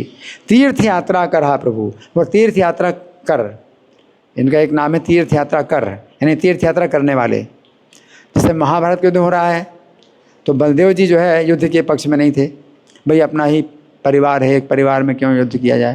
लेकिन कृष्ण युद्ध के पक्ष में थे, क्योंकि कृष्ण को तो धर्म की स्थापना करनी है, तो धर्म की स्थापना के लिए, है ना, और जो है दुष्टों का विनाश करने के लिए तो भगवान का अवतार होता है। तो चूँकि ये युद्ध के पक्ष में नहीं थे तो बलदेव जी ने फिर कहा कि मैं तो अब युद्ध में भाग नहीं लूँगा, क्योंकि मैं युद्ध तो चाहता नहीं हूँ। लेकिन कृष्ण अगर युद्ध चाहते हैं तो मैं उनकी इच्छा के विरुद्ध कोई कार्य नहीं कर सकता, इसलिए मैं तीर्थ यात्रा में जा रहा हूँ। तो बलदेव जी तीर्थ यात्रा में चले गए। तो तीर्थ यात्रा का वर्णन काफ़ी श्रीमद् भागवत में भी मिलता है और गर्ग संहिता में भी काफ़ी इनकी तीर्थ यात्रा का वर्णन मिलता है। तो तीर्थ यात्रा कर हा प्रभु। नित्यानंद प्रभु भी जो है इस अवतार में भी नित्यानंद प्रभु के रूप में तीर्थ यात्रा की, 20 साल तक तीर्थ यात्रा की इन्होंने। तो बलदेव अवतार में भी तीर्थ यात्रा करते हैं और नित्यानंद अवतार में भी तीर्थ यात्रा। तो तीर्थ यात्रा कर हा प्रभु। फिर दुर्योधन गुरु साक्षात, तो आप जो है गुरु दुर्योधन के साक्षात गुरु हैं। तो दुर्योधन को जो है गदा युद्ध की शिक्षा दी इन्होंने, तो दुर्योधन के गुरु कहलाते हैं, है ना। पाहि पाहि जगत प्रभु, तो आप रक्षा करिए जगत प्रभु, आप जगत के प्रभु हैं। जय जय अच्युत देव परात्पर, आपकी जय हो हे अच्युत हे देव, परात्पर परे से भी परे हैं। स्वयं अनंत दिगंत गत श्रुत है, आप स्वयं ही अनंत हैं, कोई अंत नहीं है, और दिगंत गत श्रुत है, दिशाओं के अंत तक जो है आपकी कीर्ति फैली है। इसको कहते हैं दिगंत गत श्रुत है, एक नाम इनका ये है, दिगंत गत श्रुत है, दिशाओं के अंत तक जो है इनकी कीर्ति फैली हुई है। सुर मुनीन्द्र फणीन्द्र वर आए थे, और सुरवर यानी देवताओं में श्रेष्ठ है, मुनीन्द्रों में भी श्रेष्ठ हैं, और फणीन्द्रों में भी श्रेष्ठ है। फणी का मतलब सर्प है, वराय। मुसलिने बलिने हलिने नमः, एक नाम आपका मुसली है, मुसल धारण करते तो मुसली, और दूसरा नाम इनका बलि है कि बल धारण करते हैं बलि, और हली एक नाम है इनका, तो इनको हली कहते हैं। तो जब मुसली से जो है इनका प्रणाम मंत्र बनेगा तो मुसलिने नमः। फिर बलि इनका एक नाम है तो प्रणाम मंत्र बनता है बलिने नमः। फिर हली इनका नाम है तो प्रणाम मंत्र बनेगा हलिने नमः। तो मुसलिने नमः, बलिने नमः, हलिने नमः, ये पठेत सततम स्तवनम तु यहाँ। तो व्यास जी अब इसका स्तोत्र का महात्म बताते हैं कि जो पढ़ेगा निरंतर इस स्तवन का, यह सतु हरे परमम पदमाव्रजे, तो वो हरि के परम पद को प्राप्त कर लेगा। हरि बोल। जगत सर्व बलम त्वरि मर्दनम, तो जगत में जो है सब प्रकार का बल और शत्रुओं का मर्दन करने वाला जो बल है, भवति तस्य, उसको ऐसा बल प्राप्त होता है। और जया सुधनम धनम, और उसको जो है अपना धन और संपूर्ण धन उसको प्राप्त होता है। तो इस प्रकार से नारद जी सुना रहे कथा। बलम परिक्रम्य शतम प्रणम्य तैर, तो वो जितने भी जो है द्वैपायन व्यास जी थे, तो बलिम परिक्रम्य शतम प्रणम्य, तो बलदेव जी की परिक्रमा करी और 100 बार प्रणाम किया। किसने? द्वैपायनो देव पराशरात्मा, जहाँ पराशर के जो पुत्र हैं द्वैपायन देव हैं, उन्होंने 100 बार प्रणाम किया।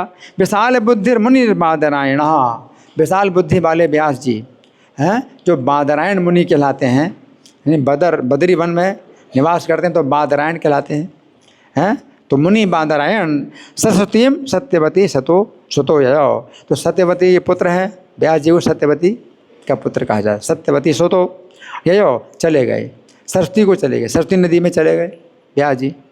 तो ये जो है हमने बलभद्र के जन्म का वर्णन जो है आपको पढ़ के सुनाया है।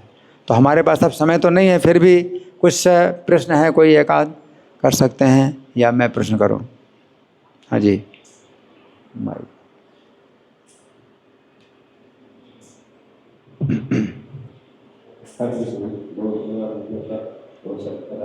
मेरा क्वेश्चन है कि हम बचपन से सुने हैं कि अभी आपने बताया कि जो शेष नाग है वो बलराम जी है और अपने पृथ्वी को अपने वो रखे पंख रखे, तो हम साइंटिस्ट को जाते हैं चंद्रमा पे, वो देखते हैं पृथ्वी आकाश में तैरती है और अरुण जी की बड़े। हाँ, इनका प्रश्न है कि पृथ्वी आकाश में तैरती है आजकल जो बताया जाता है, तो वैज्ञानिकों का जो मतलब अनुभव है वो तो अपने अनुभव से बता रहे हैं, और वो प्रत्यक्ष, हम तो प्रत्यक्ष ही मतलब मानना पड़ता है जो वो कह रहे हैं, तो उनका हम खंडन नहीं कर सकते। लेकिन जब शास्त्र अगर बताते हैं तो उसका भी खंडन नहीं कर सकते। इसलिए कभी कभी कुछ ऐसी बातें होती हैं जिनका हम जो है खंडन नहीं कर सकते, ना उनका खंडन कर सकते हैं, इनका खंडन कर सकते हैं, तो भी शास्त्र की बात हमें दोहरानी पड़ती, हम शास्त्र की बात दोहराएंगे, है ना। तो कुछ बातें ऐसी हैं जिनमें कि हम जो है खंडन नहीं कर सकते, लेकिन जो है हमें दोहराना पड़ता है शास्त्र की बात। तो अब वो ऐसी दृष्टि अगर हमें मिलेगी तो फिर हम देख पाएंगे कि पृथ्वी वास्तव में किस प्रकार से स्थित है, क्योंकि बताया गया है कि पृथ्वी जो है शेष जी के जो है फण पर स्थित है, और शेष जी जो है कछुआ, भगवान जो कछुआ के अवतार धारण करते उसकी पीठ पर शेष जी स्थित हैं। तो ये सब बताया गया, तो जैसा बताया गया वैसा हमें स्वीकार करना पड़ता है, लेकिन हमारे पास इसका उत्तर नहीं होता।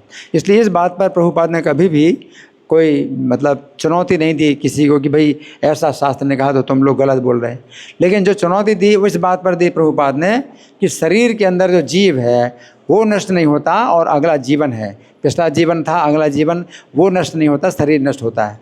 तो इसको जो है मतलब बहुत प्रभुपाद ने जोर दे करके विरोध किया, और आज की शिक्षा का जो है मतलब बहुत खंडन किया, इस बात पर खंडन किया। तो इस बात को लेकर के कृष्ण भावनामृत की नींव मतलब बनती है ना। तो इन बातों को लेकर के हम जो है कभी भी विरोध नहीं करते किसी का, ठीक है।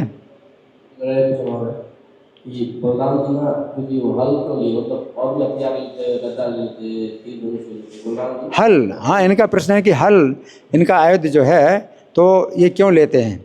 इनका सनातन आयुध हल है, हल और मूसल इनका जो है रथ, गोलोक धाम में इनके हल और मूसल इनके आयुध हैं। और जब बलराम जी अपने आते हैं गोलोक धाम से इस पृथ्वी पर, तो हल मूसल को आदेश देते हैं कि जब भी मुझे आवश्यकता होगी तो तुम मेरे हाथ में आ जाया करो। तो हल मूसल जो है इनके हाथ में आ जाते हैं सब समस्या हल कर देते हैं, अपने हल के द्वारा सब समस्या हल कर देते हैं। तो हलधर इनको कहा जाता है। तो ये हल वैसे तो ये मतलब आयुध नहीं है, ये इन्होंने आयुध बनाया हुआ है, तो इनकी इच्छा है ना। तो अपनी इच्छा से कोई भी कार्य जो है, जो कोई नहीं करता वो करें, तो उनका जो है कार्य है, ये उनका ही कार्य है, ठीक है। और कोई प्रश्न? अच्छा, आप हरे कृष्णा प्रभु, बहुत सुंदर है प्रभु जी। ये जो हलधर बलराम जी का जन्म हुआ है और तब उस समय वो स्तुति कर रहे हैं और स्तुति में उन्होंने जितने सारे नाम बताए हैं जैसे कि कृष्ण के सब हुआ है, तो उसको कैसे? हाँ, कि लीलाएं तो मतलब बाद में हुई ना। व्यास जी तो जो है त्रिकालज्ञ हैं, तीनों कालों की बात जानते हैं व्यास जी। तो अगर व्यास जी करें तो श्रीमद् भागवत 10वें स्कंद में सब लीलाओं का वर्णन है और उसी के आधार पर उन्होंने बलराम जी के नाम दिए। बलराम जी की और भी बहुत सी लीलाएं हैं जो इसमें हैं, गर्ग संहिता में है, जो भागवतम में नहीं है। लेकिन व्यास जी ने चूँकि भागवतम का जो 10वां स्कंद में जो भगवान कृष्ण की लीलाएं लिखी हैं, तो उन लीलाओं के अंतर्गत ही जो है उन्होंने इन नामों का प्रयोग किया है कि व्यास जी। ठीक है जी। महावीर रूप। हरे कृष्णा प्रभु, बहुत धन्यवाद, बहुत सुंदर लेक्चर दिए प्रभु। एक क्वेश्चन था जो पुत्र थे होकर सेवा, आपने बताया कि पिता की जो आत्मा है वो पुत्र में आ जाती है, तो पिता तो उस टाइम जीवित थे और पुत्र भी जीवित थे, लेकिन आत्मा क्या? हाँ, ये जो है शास्त्र कहते हैं कि आत्मा व जायते पुत्रः, कि पिता की आत्मा ही जो है पुत्र रूप में पैदा होती है। तो आत्मा का अर्थ जरूरी नहीं कि वो जो जीव आत्मा है वही हो। तो आत्मा का अर्थ जो है मतलब है कि अपना जो है मतलब क्या है कि अपना ही जैसे अपने समान ही समझो। हैं तो जैसे पिता का जो पुत्र होता है, तो पुत्र का जब जन्म होता है तो पिता को समझे कि मेरा जन्म हुआ है ना।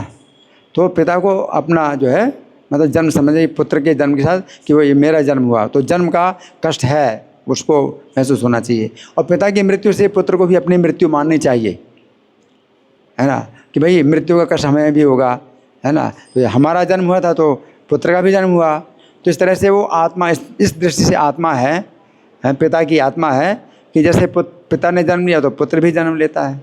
और फिर पिता पुत्र की आत्मा है, तो पिता की मृत्यु हुई तो पुत्र को सोचने मेरी भी मृत्यु होगी इस प्रकार से।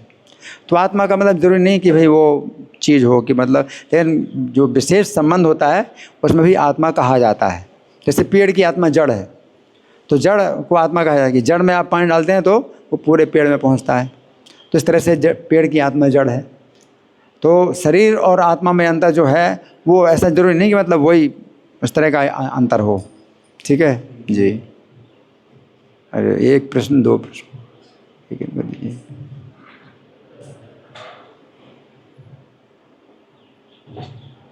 हरे कृष्ण जी, बलराम जी के इस आविर्भाव के अवसर पर मैं बलराम से क्या प्रार्थना करनी चाहिए और कैसे उनकी कृपा को प्राप्त कर सकते हैं? बलराम जी क्या प्रार्थना करना चाहिए और कैसे उनकी कृपा को प्राप्त कर सकते हैं? कैसे कृपा प्राप्त करें? देखिए, बलराम जी को जो है जैसे दुर्योधन ने प्रसन्न कर लिया है ना, तो दुर्योधन के गुरु हैं, लेकिन बलराम जी रक्षा नहीं करते। वो कृष्ण से अगर विरोध कर रहा है तो दुर्योधन की भावना क्या थी? कृष्ण से विरोध करना। कृष्ण से विरोध करता है, कृष्ण के भक्तों से विरोध करता है और बलराम जी को प्रसन्न करता है, तो बलराम जी प्रसन्न नहीं होते, है ना। तो तरीका यही है कि आप कृष्ण को प्रसन्न करो, है ना। नित्यानंद वही नित्यानंद प्रभु हैं, तो नित्यानंद की कृपा के बिना चैतन्य महाप्रभु की प्राप्ति नहीं होती। तो रघुनाथ दास को जो है उन्होंने कहा तुम चोर हो, है ना। तो चोर किस लिए कहा? कि तुम चैतन्य को प्राप्त करने जगन्नाथपुरी भागते हो अपने घर से, लेकिन तुम पकड़े जाते हो क्योंकि तुम चोरी कर रहे, मेरी चोरी कर रहे हो। और नित्यानंद प्रभु की चोरी क्यों कर रहे? कि नित्यानंद प्रभु को प्रसन्न के बिना चैतन्य महाप्रभु को तुम प्राप्त करना चाहते हो।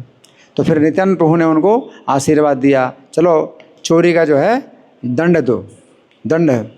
तो दंड के रूप में क्या?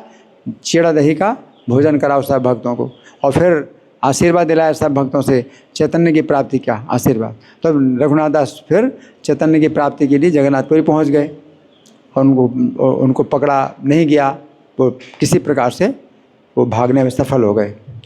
तो नित्यानंद प्रभु और वही बलराम जी, तो वो जो है भगवान के भक्त हैं, बहुत बड़े भक्त हैं, तो इसलिए हमें समझना चाहिए। और गुरु तत्व भी, ये गुरु तत्व भी हैं, है ना। तो गुरु तत्व तो वो जो है मतलब हमें दिशा देते हैं, कृष्ण को प्राप्त करने की दिशा भी प्रदान करते हैं। तो इस तरह से हमें समझना चाहिए, ठीक है ना। और जी तो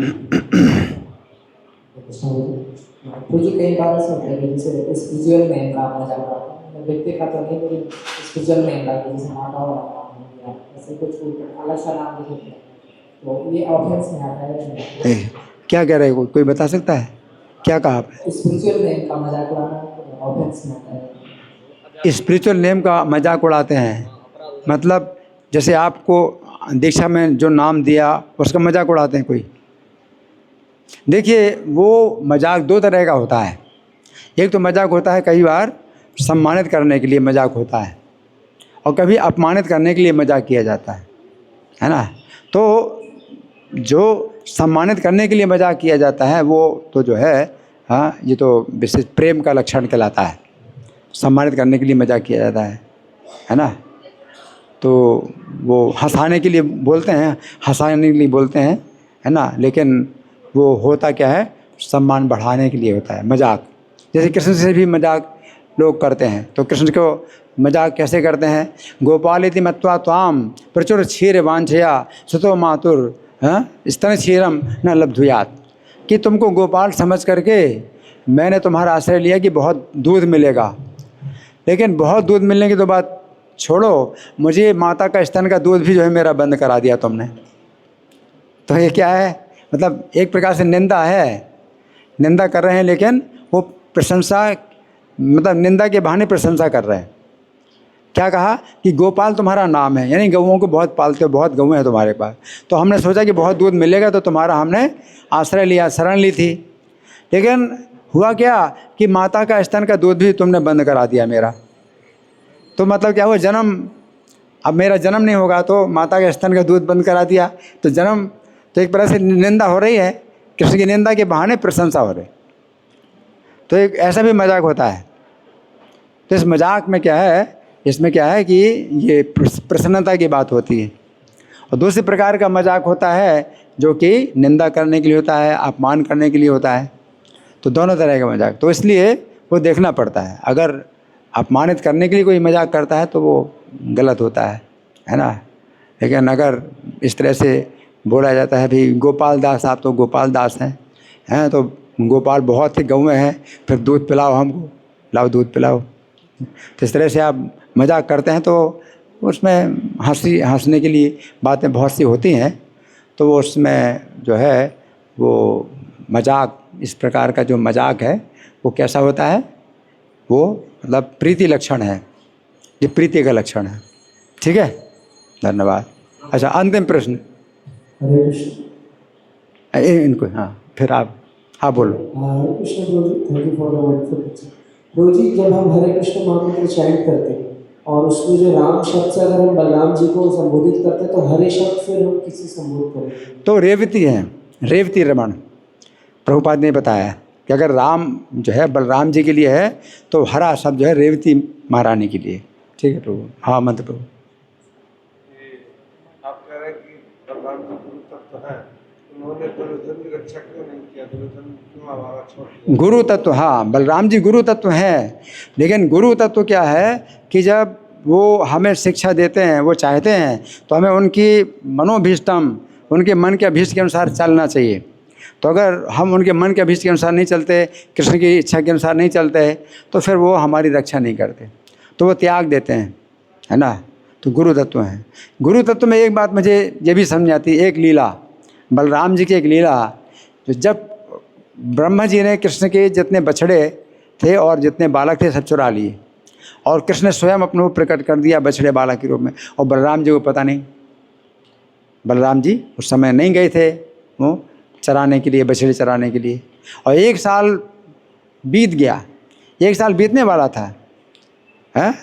और जब बलराम जी ने देखा कि जितने बछड़े हैं, जितने बालक हैं, इनके प्रति मेरा कृष्ण के प्रति जितना प्रेम है, इतना प्रेम इन बछड़ों के प्रति, बालकों के प्रति हो रहा है, ये क्या हो सकता, ये क्या कारण है? इसका मतलब ये कृष्ण तत्व हैं। ये जितने बछड़े और बालक हैं ये कोई जीव तत्व नहीं, कृष्ण तत्व हैं। तो जय कृष्ण तत्व वेता से ही गुरु है।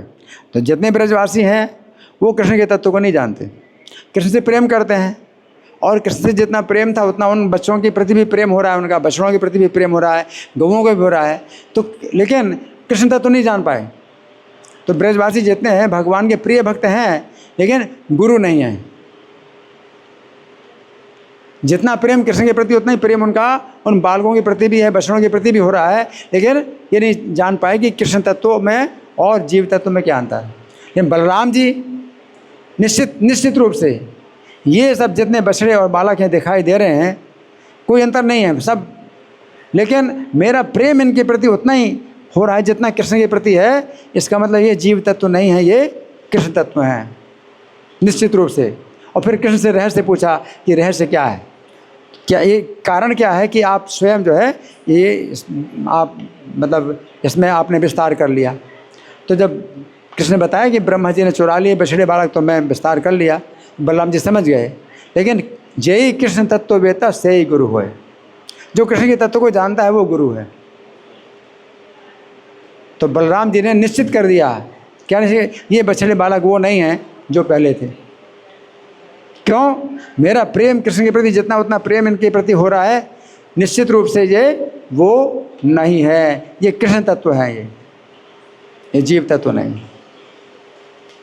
ब्रजवासी सब भगवान के प्रिय भक्त हैं, सब प्रिय हैं भगवान के, लेकिन वो नहीं कृष्ण के तत्व को नहीं जानते। तो कृष्ण के तत्व को ना जाने तो भी कोई व्यक्ति भगवान का बहुत प्रिय बन सकता है, लेकिन कृष्ण के तत्व को जाना है वो गुरु होता है। तो बलराम जी गुरु हैं। श्री बलदेव आविर्भाव तिथि महामहोत्सव की, श्रील प्रभुपाद की। हरे कृष्णा।